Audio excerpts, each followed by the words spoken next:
Exato, ele é um dos caras que mais simbolizam, mais personificam essa coisa do contra tudo e contra todos, né? Que tem, né? Que é um discurso de vestiário que muita gente gosta de aplicar ainda hoje. Falando sério em relação ao Hulk, o Cuca disse essa semana, depois da última atuação e disse hoje de novo, após a vitória sobre o Bahia, que o Hulk é um cara que precisa de menos tempo do que os outros jogadores para se recuperar e para se colocar em condições físicas de ser intenso no jogo seguinte. Isso é bastante interessante. O Hulk é um jogador experiente, maduro, ele é fortíssimo, essa sempre foi uma das principais características daquilo que ele é capaz de fazer em campo. Ele é um jogador de muita força. Isso não significa que ele não seja hábil, que ele não seja talentoso, que ele não tenha velocidade, nada disso. Ele indiscutivelmente é um jogador de muita força.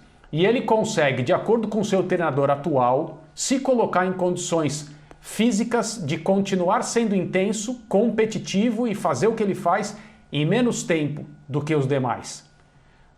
Lembrando do que o Vitor falou, e eu também não consigo apontar aqui, uma atuação de alto nível do time do Atlético Mineiro sem o Hulk em campo, eu acho interessante essa questão e eu não estou, evidentemente, colocando em dúvida o que o Cuca disse.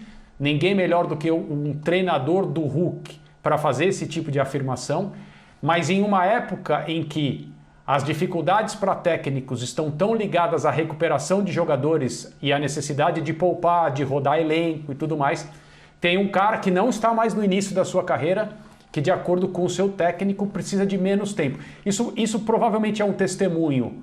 A forma como o Hulk cuida do seu corpo, que na verdade é o seu instrumento de trabalho, a maneira como a importância que ele dá para a própria recuperação física, ou seja, o que ele faz entre o final de um jogo e o início de outro, talvez ele seja muito mais profissional, muito mais preocupado e muito mais competente na própria recuperação, e por isso eu disse que a declaração do Cuca é bastante interessante em relação a um jogador crucial para o Atlético.